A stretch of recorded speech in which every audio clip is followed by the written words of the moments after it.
Hey friends, welcome back to my kitchen. If you're new here, hi, my name is Jen, and today I'm going to be showing you how to make spicy chicken salad cups. Now, this recipe comes directly from the American Heart Association's website, so I will be sure to link the recipe down in the description box below. Now, the original recipe for this calls for a 2.5-ounce can of chicken breast.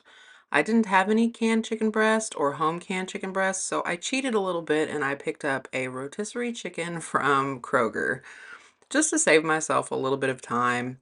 And I honestly prefer the flavor of rotisserie chicken over canned chicken. I will eat canned chicken, but rotisserie chicken is a little better in my opinion. So I'm just using the breast portion of this and I'm peeling the skin off. And because I'm doubling this recipe like I always do, I'm going to get about 5 ounces of this breast meat off of this rotisserie chicken.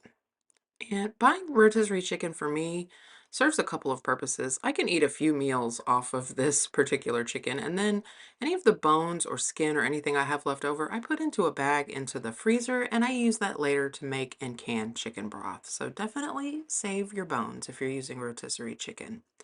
So I'm just going to go ahead and chop up this chicken breast kind of small. It is cold. This is a cold salad, so I didn't bother warming up this chicken first. It makes it a little easier to cut up, so that just worked out. I'm going to cut these up slightly smaller than bite size. If you're using chicken out of a can, you want to just break that up a little bit. I know canned chicken can be pretty soft, so just break it up into reasonable sized chunks. I'm just going to scoop all of this up and put it in a bowl and set it to the side. And then we're going to move on to making the dressing for this salad. Now I'm going to change this recipe up just a little bit from the way it's written, just to suit my own taste, and you can do the same. Like I'm using Dijon mustard here, a couple of teaspoons of it. If you don't like Dijon, you would prefer whole grain, you could change the way you season this dressing. Just remember that if you're counting your macros and calories and things like that, anything that you change will change the end result for the calorie count or carbs and things like that. So just make sure that you're inputting this recipe in your personal tracker if you're doing that sort of thing so that you're getting an accurate count. Now, the recipe called for Chinese chili sauce. I don't have Chinese chili sauce, so I'm just substituting in some sriracha here. And for the, chili sauce portion of this, I'm going to say just however spicy you would like this salad to be. And the recipe also calls for a half of a cup of light mayonnaise. I don't want this really, really soupy. So even though I'm doubling this, I'm just using about a half a cup, maybe slightly more than half a cup of light mayonnaise. And at this point, I'm just going to get that mayonnaise added in and I'm going to give this a really good mix to make sure everything is stirred together really well. And if you wanted to salt this, you could. I am currently watching my salt intake, so I am not salting this, but I do add some black pepper towards the end. So just go ahead and season this the way you would like to have it. I think some garlic powder would be a really nice addition to this like super simple recipe. This is definitely something on the lighter side, and the reason I'm doubling it is because I can eat off of this bowl of chicken salad for days. Um, and it's just easier for me to kind of watch what I'm eating if I already have something prepared and ready to go. Now I'm gonna chop up about 4 green onions. Theoretically, I should need like 8 if I'm doubling this, but these green onions were really large, so I just stuck to 4 and I split them down the middle so I wouldn't have, huge slices of green onion. And I'm going to go ahead and chop these up all the way down to the green part. We're going to add the entire green onion to this. Now, obviously, if you don't like green onions, go ahead and substitute this for whatever you do prefer. Red onions would probably be really good in this as well, I think. So just add your green onions to your sauce that you have sitting to the side. And then we're going to move on to the next ingredient, which is really easy. It is a can of sliced water chestnuts. Now you can save yourself a step here if you can find these that are diced, but our local Kroger only had the sliced water chestnuts. So I'm just going to go ahead and roughly run my knife through these to cut them down to about the same size as the pieces of chicken and the little slices of green onion. It doesn't have to be perfect, just so that you're not getting a huge piece of water chestnut. So I'm going to add that in with my green onion and my sauce. And of course, because I'm doubling this recipe, I am going to be adding another can to this as well. And I really enjoy the texture that the water chestnuts adds to this chicken salad. It's really nice without adding a ton of extra calories. Once I get that all in there, I'm going to add my chicken.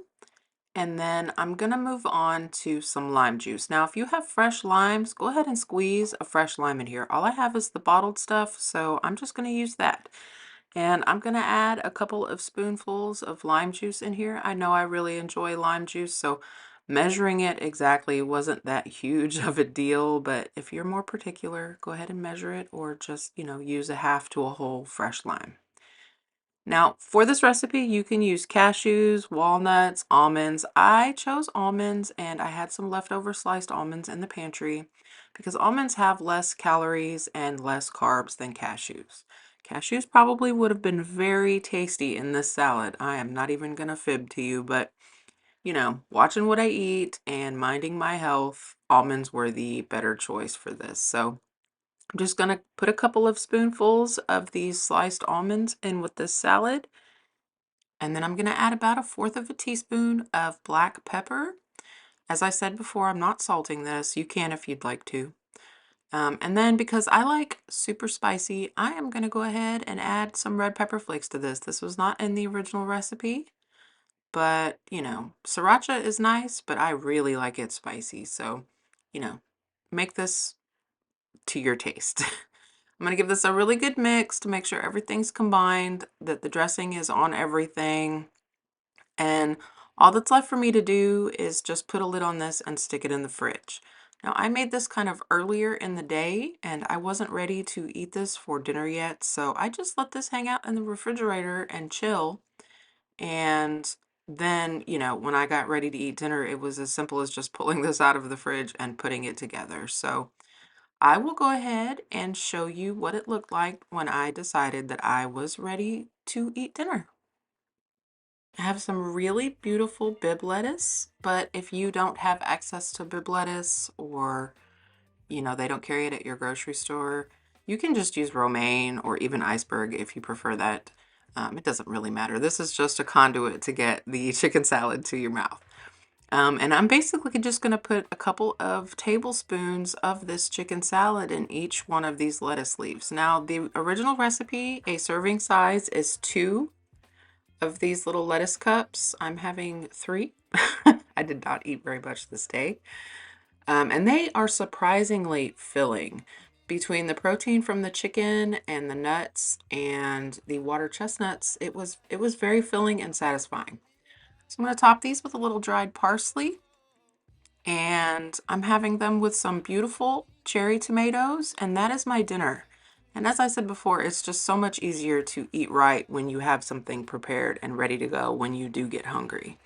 Now, I recently purchased this cookbook. It's the all new American Heart Association cookbook, and I'm going to show it to you here in just a second. And thumbing through it, there are a lot of really good recipes. And while I understand that not everybody is on a diet, I'm also a firm believer that healthy food doesn't have to be boring or taste bad. And there are a lot of really good recipes in this book. So if you might be interested in me filming some of these recipes, you guys leave me a comment down below and let me know if you'd like to see more stuff like some of these American Heart Association recipes. So I hope you give this a try, and if you do, let me know how you liked it.